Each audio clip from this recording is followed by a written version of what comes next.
Asalaamu calaykum waraxmatullaahi tacaala wabarakaatuhu. Maanta barnaamijkeenu waxa uu ku saabsanaan doonaa dhibaatooyinka iyo aafada laga dhaxlo cabsida badani.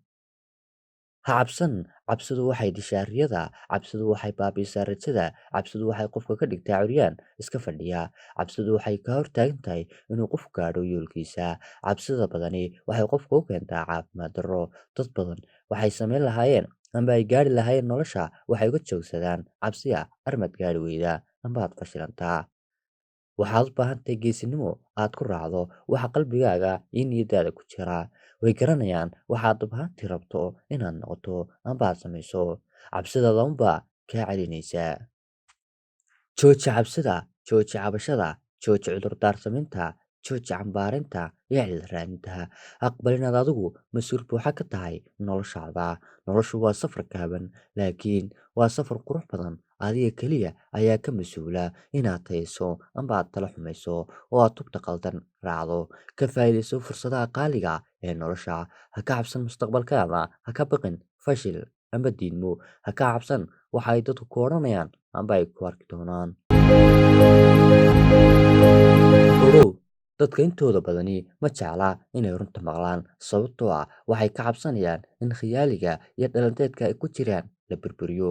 Laakiin haddii aad rabto inaad isbedesho amba aad guulaysto, ku dhaqan hal sharci.